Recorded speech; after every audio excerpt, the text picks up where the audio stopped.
Hi everyone, and welcome to this little tutorial on how to glaze, and especially how to glaze a painting that you painted in water mixable oil. So today I've got out a few colors to glaze with, and they should be transparent colors. So I've got out my ultramarine blue, Indian yellow, and some phthalo turquoise. Also got a little puddle of this Cobra glazing medium. So you can use that to glaze. You have to make sure your painting is dry before you start glazing. So stick around and watch this lesson and you'll learn how to glaze really easy, real simple glazing techniques if you stick around and watch this little lesson. So here we go. I'm going to get a little bit of this water mixable glazing medium, and I'll start with adding a little bit, you want to just add a little touch of whatever you're going to be glazing. You want to just add a little bit of it. You don't want a lot because then it's not a glaze anymore. It becomes like a layer. So mix that glazing liquid in with that color, and you can add as much or as little as you want, but I tend to like just a kind of a thin layer like that. And then just go and pick a little area of your painting that you're going to add that warm Indian yellow to. So maybe these ones that are kind of, catching a bit of that sunlight, you could go and add a little bit of that medium to.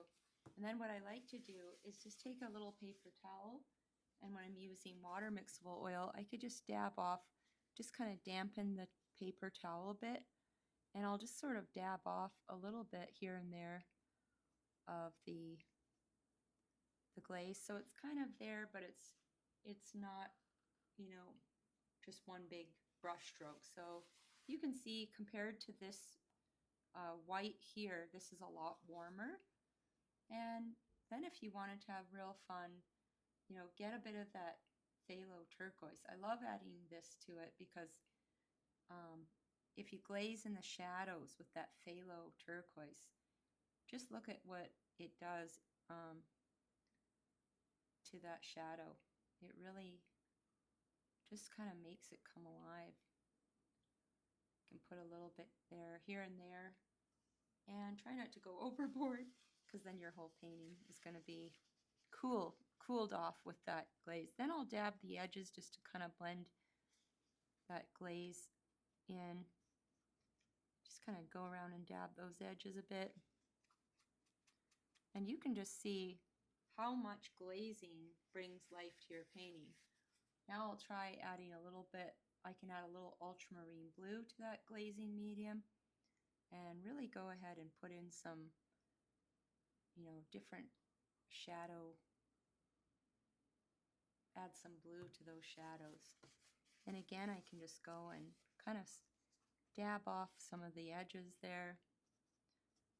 So you could imagine how many different applications glazing could have. You could glaze a white porcelain pot that you were trying to paint. Later on, go back in and sort of glaze in some of the blue shadows, or you could add a layer of glaze to a sunset. But you can see how much fun that is. Just take the time to make sure your painting is fully dry, and I could do one more. I'll use something like, I've got this madder lake. I'll put a little bit of that in there and see what that does. Just some kind of a reddy color. It's almost like an alizarin. And I'm going to just add a bit of that, and we'll see what glazing something more on the red side does.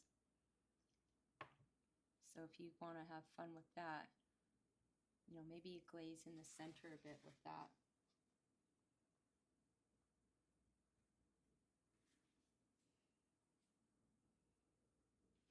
Add a little, but look at how many different things you could add. A little bit of that red into your green foliage, just to add just more dimension and color to the the whole thing. And if you have a background like this gray and you glaze over, you can really make it come to life. Look at how much, just dabbing in a little bit of that red and some of that blue over the gray there, just, it starts to get a lot, you can really have a lot of fun with this. So I hope you give it a try.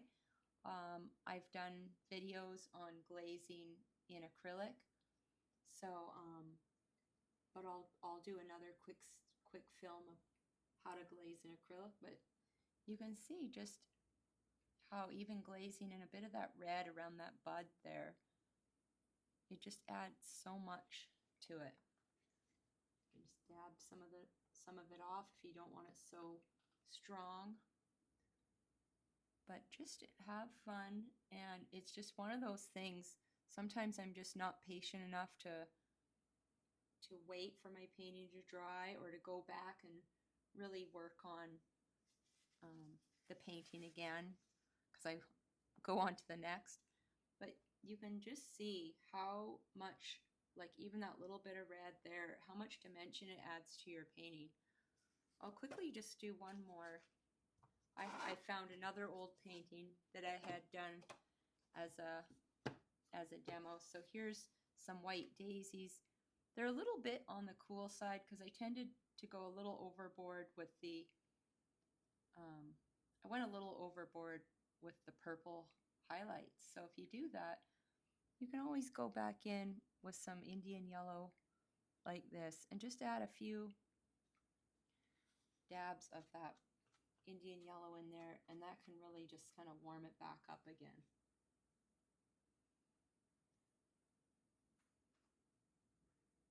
Really just sort of play around with it, but